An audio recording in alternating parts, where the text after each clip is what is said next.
Morning, John, paved in stone. So I've got a new little toy. What I just want to say though, before I talk about this, because I've done this for a couple of things recently, I'm not getting into like big sponsorships and trying to sell product. That's not what I'm doing. But what I have done recently is I've just been looking at small little things that we can do just to make our life a little bit easier. Now I've seen these, and I'm sure a lot of you have. It seem to be on a lot of Chinese sort of TikToks, people that are laying tiles and stuff indoors. Now it's basically, it's not a lot different than what we could make out of wood ourselves. So when I first started paving, one of the old boys taught me that we had a bit of batten, we would notch it like this to create the drop that we want so that we could then screed our bed. Now you can just carry on and make that up with batten, that's fine. But eventually they rub down, you get a couple of millimeters difference and stuff like that. So I thought, do you know what?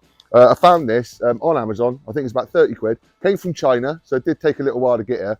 But I really like it. It just kind of takes the brain work out. It just makes that job a little bit easier for you. So once you've got your first line established that we've got here, so we're laying some nice Egyptian limestone on this job. Once you've got your first line in, all you're going to do is load out your mortar however you want.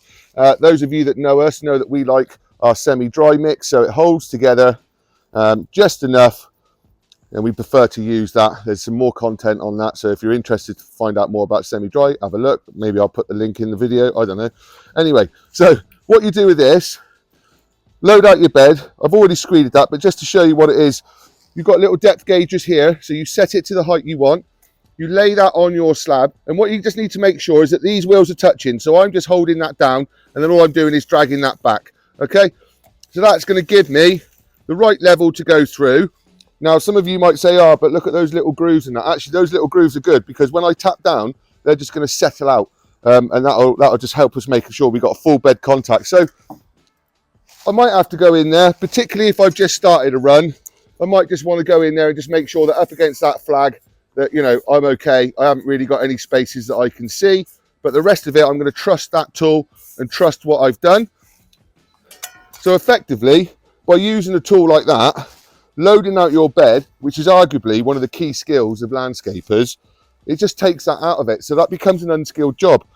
Your labourer could do that for you, loading out in front. It could save you a lot of time so you can get more units down per day.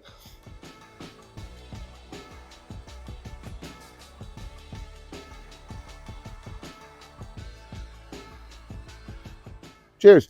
John, Paved in Stone. Don't forget, like and subscribe.